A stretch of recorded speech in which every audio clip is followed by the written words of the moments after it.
சூர்ப்பனகையினுடைய முயற்சி வெற்றியடைகிறது. இப்பொழுது ராவணனுடைய மனதிலே சீதையை அடைய வேண்டும் என்ற தீய எண்ணம் ஆழமாக மனதில் பதிகிறது.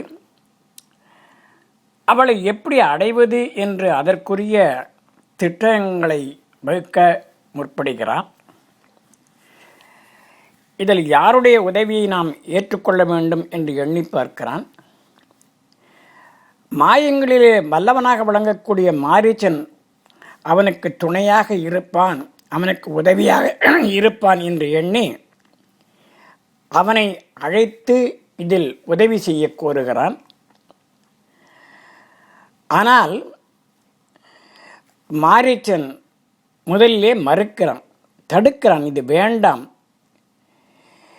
என்றால் அவனுக்கு நன்றாக தெரியும்.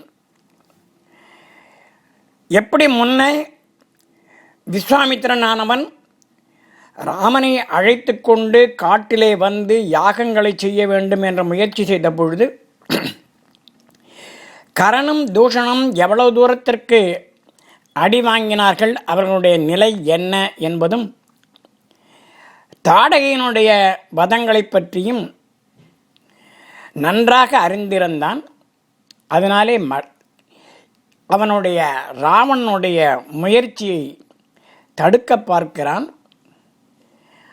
அவன் சொல்கிறான், ஐயா இது நல்லதில்லை. மிகுந்த ஆசையோடு ஒருவன் பற்று கொண்டவனாக தன்னுடைய நாட்டினை வைத்திருக்கிற ஒருவனிடத்திலிருந்து தவறான முறையிலே அந்த நாட்டை கவர்ந்தவர்களும்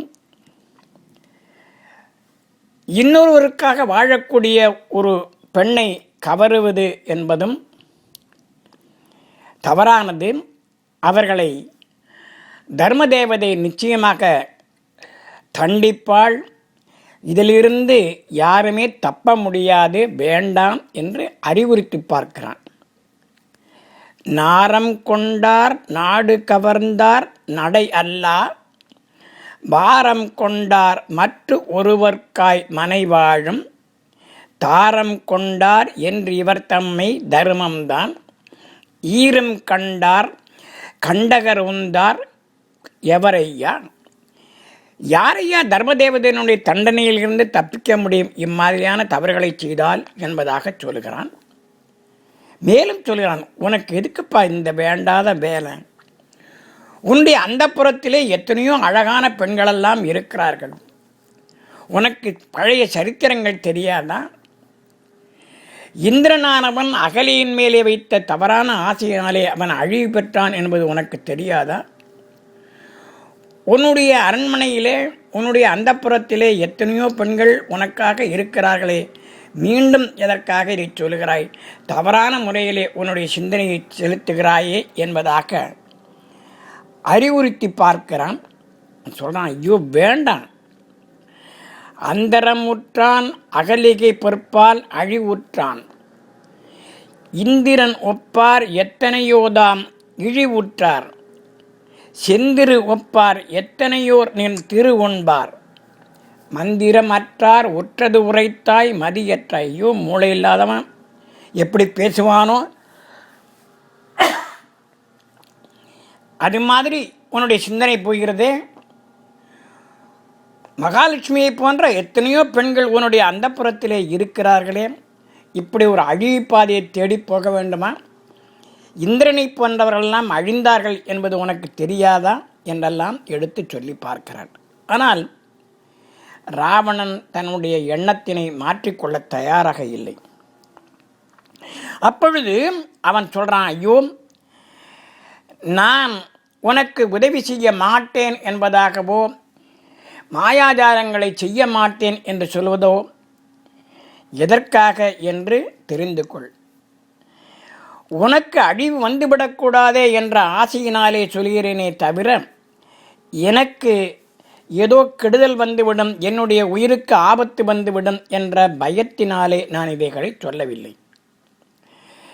எனக்கு உண்மையிலே இருக்கிற ஆசையினாலே உனக்கு பாதகம் ஏற்பட்டு விடக்கூடாது என்ற எண்ணத்தினாலே இவைகளை சொல்கிறேனே தவிர என்னுடைய உயிருக்கு பயந்து நான் இவைகளை சொல்லவில்லை. ஆனால்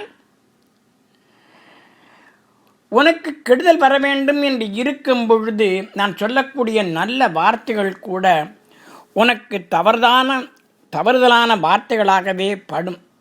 அது விதியின் விளையாட்டு என்று அவன் சொல்லுகிறான். உண்மையின் உறுதி நோக்கி உண்மையை உணர்த்தினேன். ஐயோ, உனக்கு கெடுதல் வந்துவிடக்கூடாது, நீ நன்றாக இருக்க வேண்டுமே என்ற நல்ல எண்ணத்தில் இவைகளை எல்லாம் நான் சொல்லுகிறேன். உண்மையின் உறுதி நோக்கி உண்மையின் உணர்த்தினேன்.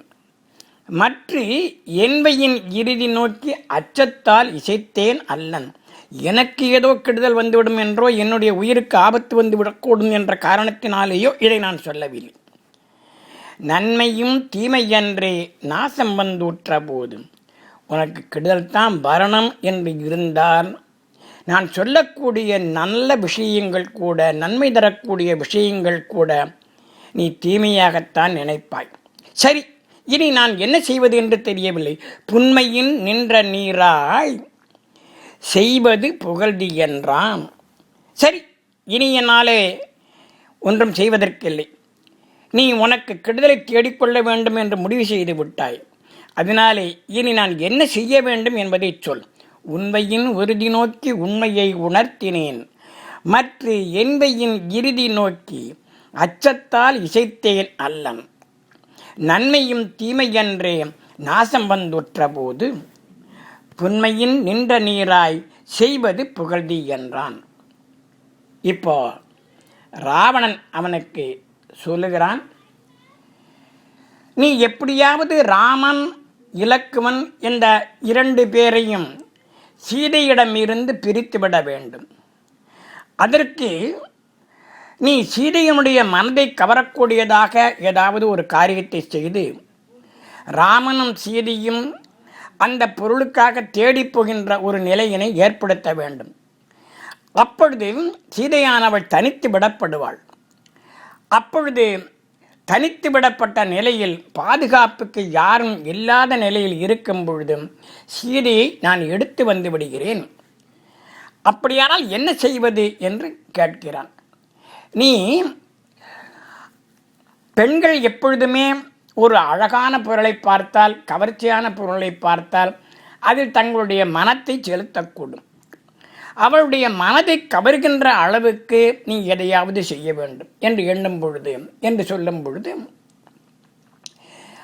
மாரீச்சனை ஒரு அழகான பொன் நிறத்திலான் ஆன ஒரு மானாக மாறி அந்த சீதை இருக்கக்கூடிய பர்ணசாலை பக்கத்திலே சென்று துள்ளி விளையாட வேண்டும். அப்படி விளையாடினால் அந்த மான் வேண்டும் என்று சீதை கேட்க ராமன் அதை பிடித்து தர முயற்சி செய்வான். அந்த நிலையில் ராமனை அந்த இடத்திலிருந்து பிரித்து தனியாக நீ அழைத்து சென்று விட்டால் பின்னாலே எதையாவது ஒரு மாயத்தினை செய்து நீ இலக்குவனம் ராமனை பின்பற்றி வரும்படி செய்தால் பின்னாலே சீதை தனியாக விடப்படுவாள். அதற்கு மேற்கொண்டு நான் தனியாக விடப்பட்ட பாதுகாப்பு அற்ற நிலையிலே இருக்கக்கூடிய சீதையை நான் கைப்பற்றி வந்து விடுகிறேன் என்பதாக ராவணன் ஆலோசனை கூறுகிறான் மாரீச்சனுக்கு. அதை அப்படியே ஒப்புக்கொண்டு மாரீச்சனும் கிளம்புகிறான்.